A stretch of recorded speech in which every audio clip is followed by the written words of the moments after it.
Hey, what's up? It's your boy Rawk. The other day I realized I don't have enough pictures hung up in my home, and by not enough, I mean none. I mean, can you really blame me? Look at this wall and tell me, oh, yeah, this needs the Northern Lights on it. I just never saw any need for them. But that all changed when I saw an ad that claimed to turn any pet picture into a poster, and now I'm a changed man. Allow me to introduce you to the first poster to ever have itself plastered on my wall. A poster of my very favourite pet. Wait a minute. This is a fake. I don't have a dog.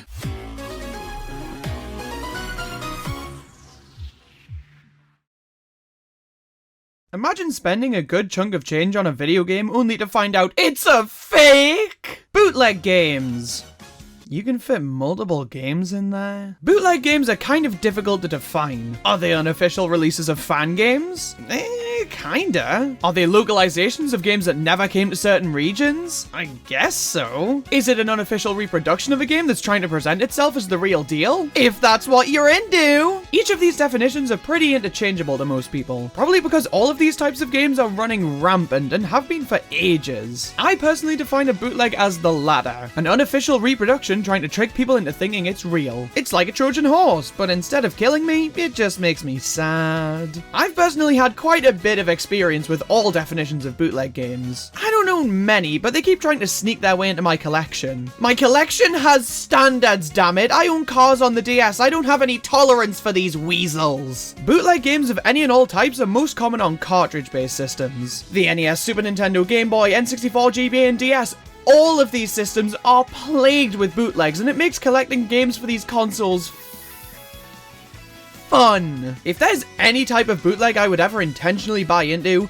it's the localization cartridges. Games like Super Mario RPG, Earthbound, the GBA Starfy games, none of these made their way to the UK. And outside of buying a console and cartridge from the US or Japan, or emulation, also known as the thing that keeps me up at night, these are pretty much the only way for me to play these games. These games, I'm okay with. A lot of people, such as myself, much prefer playing games on their original hardware, and these reproduction cartridges allow us to do just that, and I'm fine with it. Similarly, unofficial cartridges of fan games or mods also allow people to play these games on their original hardware, and they also allow people to actually own these games, which is pretty cool. Sure, fan games aren't necessarily an official part of gaming history, but they're incredibly important. And if there's a fan game that you love, why not grab a physical copy? A lot of games that get put on old NES and Super Nintendo cartridges are the kind of games you're supposed to laugh at and then start seeing a therapist. But there have been a lot of notable high-quality releases, such as the Nintendo World Championship cartridges. To sum it up, the Nintendo World Championships were competitions held by Nintendo in the 90s. The cartridges were never released and were only given to winners of the competition. This means that there are only a couple of cartridges in existence, and they could fetch for an astounding amount of money if you ever managed to find a legitimate cartridge, which, good luck, bucko. That's where Retro USB comes into the mix. They created reproduction cartridges of the 1990 competition, as well as the two Nintendo Campus Challenge competition cartridges. And much like most of the reproduction carts out there, they allow you to try your hand at the competitions on your own hardware. I'm actually pretty unclear on whether these are the actual ROMs, or if they're very faithful recreations. The former seems fairly unlikely purely because how the hell would they have gotten their hands on them? But also, there isn't a tremendous deal of footage that exists to check them against, so who knows? Somebody probably does, but that somebody sure as hell ain't me. These are incredibly cool, and they're pretty much the biggest example of how bootleg isn't necessarily a dirty word. Some bootleg games can be good. But then there's the rest of them. The third and final type of bootleg games are the ones that reek of manipulation. They prey on people who want to own a copy of a game, but couldn't really tell a genuine game from a fake one. These games are made to be as close to the originals as possible in terms of how they look, and based on pictures alone, a lot of these things are damn near indistinguishable from the real deals. These things feel so manipulative. Sure, there's an argument to be made that not everybody cares about owning a legitimate copy, as long as they own a physical copy at all. But I care, damn it! When I was trying to get my hands on a copy of Paper Mario on the N64, the game was going for around £90, which was a pretty difficult price to stomach. So I thought I'd search eBay to see if I could find a deal. And lo and behold, a copy of Paper Mario for £45. A listing for half the price of all the others? That almost seems too good to be true. It was! This listing looked identical to a legitimate cartridge, but there were a few ways to tell that it was a fake. Firstly, there was only one image listed, which, please, if you ever see a listing like that, be suspicious. It could save you a lot of headache. So I messaged the seller and said, hey, would you mind providing some additional images so I can make sure what I'm buying is legitimate? To which he responded, no, you'll see when you get it, and then he upped the price to $55. Alright, that was a pretty dead giveaway, and I didn't end up going for it. But imagine if I hadn't have asked. Not everybody is as paranoid as I am, and a lot of people probably would have just saw the lower price tag and went for it. And that's exactly how these carts lure you in. Now, like I've said, I don't own a great deal of bootlegs, but I do have one game I'm suspicious of, and another that I know for a fact is a fake. Both of these games are in my DS collection, and they're pretty grotesque. Let's start with the one I know for a fact is a fake, Yoshi's Island DS. It's insulting enough that this game's bad, but it's a fake too? Come on! This thing is disgusting. Let's break down exactly why. First and most obviously to me, the spine. This is trying to be a PAL copy, as you can see with the PEGI rating on the front, but the spine is imitating the North American release. Here in PAL regions, our spines are usually pretty boring. On the DS, we usually just get a white spine with generic text McGee for the title, whereas the States get much more colourful backgrounds with the game's actual logo, which we can see is what's happening here. So the PEGI rating and the spine don't match, great, and as if that wasn't obvious enough, the back of the box art is severely overlapping here. This cartridge is just all sorts of wrong. And then the instruction booklet.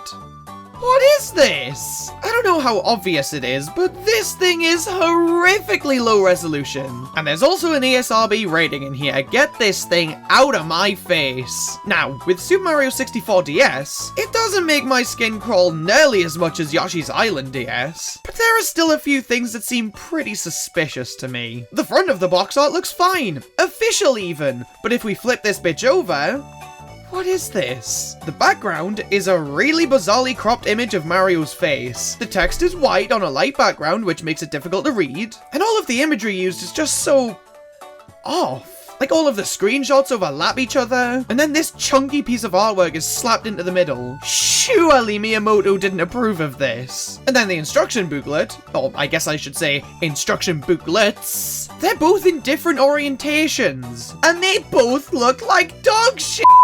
So yeah, this one isn't nearly as offensive as this hideous lump, but I'm pretty damn convinced it's a fake. Maybe that's why I only ever found 149 stars. At least the cartridge looks okay. It's better than okay.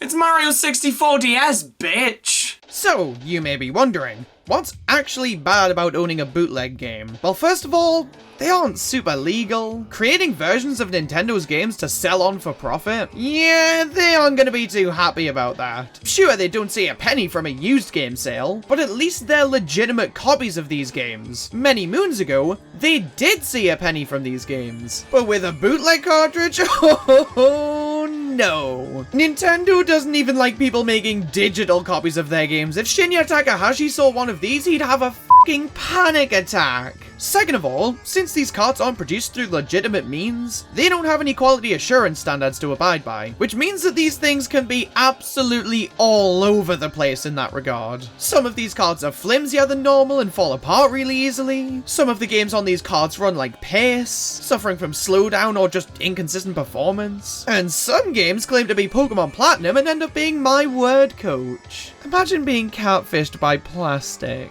At face value, bootleg games seem fairly harmless, but when you take a second to really think about it, they really aren't. They're incredibly manipulative and trick people into buying something that in a lot of cases isn't what they bargained for.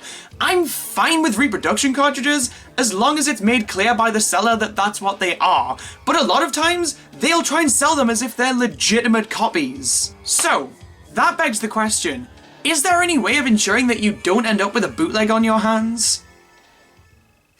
I think you're asking the wrong guy. For a lot of consoles, there are some pretty reliable ways to tell whether or not the cartridge you're looking at buying is a counterfeit, especially if you're buying in person. When buying games online, it gets a bit trickier, especially with CEX here in the UK, as they don't even take pictures of each game they get in. It's a complete roll of the dice with those guys. For me, my go-to way to tell is just to look at the quality of the artwork used, whether it be on the cartridge or on the box art. The art will generally be a lot lower resolution than an official cartridge, or have a bit of fuzziness to it, which is a dead giveaway. But the colors can also be a bit off. Sometimes these cartridges dial up the contrast a lot, and it's pretty gross to look at. Sometimes these cartridges will use different art than the official one too.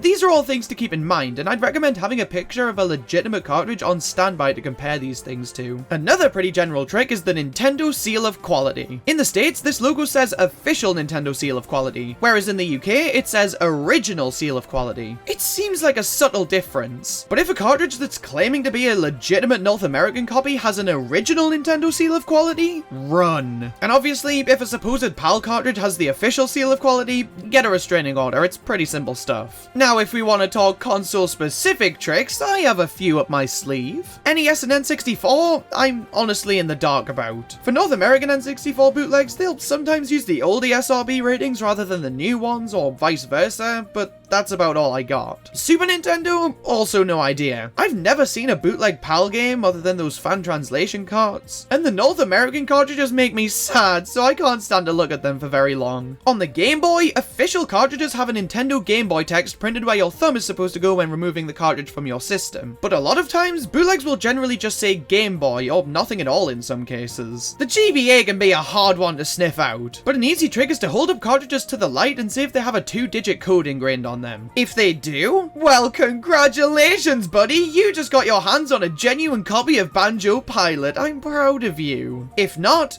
fake. I'm not sure if every copy of, say, Mario Kart Super Circuit has the same 2 digits or not, but on the whole, that's what to look out for. Now, DS is where we get funky. There are quite a few ways to tell if a DS game is a fake, which makes the fact that I own this sting that much more. I mean, come on, I was 8 years old and stupid. My parents didn't let me wear boots until I was 10. The vast majority of Nintendo DS games were shipped on these dark grey cartridges, but most of the mainline Pokemon games on the console shipped on black cartridges. This is because all games outside of Diamond, Pearl, and Platinum have IR functionality built into the cartridge, and this is indicated by the differently coloured shell. There are a couple of other games with IR functionality too, and they'll also have a black cartridge, but if you see a game that has no IR functionality but does have a black cartridge, that's a fake. Alternatively, if you see a game that has IR functionality with a grey cart, that's also a fake. This should be pretty easy to discern with a couple of images though, so don't worry too much about this one. The final telltale sign of a fake DS game is to check the code on the front and back of the cartridge. Every DS game has one of these. It begins with NTR, meaning Nitro, which is the DS's code name, and that'll then be followed by 4 unique digits, then the region code. The 4 digits in the middle are all we really care about here, as if we look at the back of the cartridge, those 4 digits are part of this here printed on code, and if the first 4 digits here are different than the ones on the front,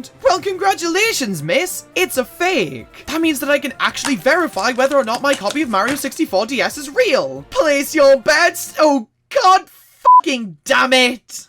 Well, there goes another kidney. I guess even having all of these tips and tricks on how to not get fucked over doesn't guarantee you'll avoid these things. And the worst part is, the people who make these cartridges, they're learning about these subtle giveaways. They're getting smarter and making these things even more convincing. So, if you ever find yourself in possession of a bootleg, then always remember, do the right thing. Well, none of those signs helped me sniff out the bullshit on this piece of paper. That was pure instinct. But I did get in contact with the artist, and he's agreed to send me a better piece, and I've been waiting just dozens of words to take a look at it.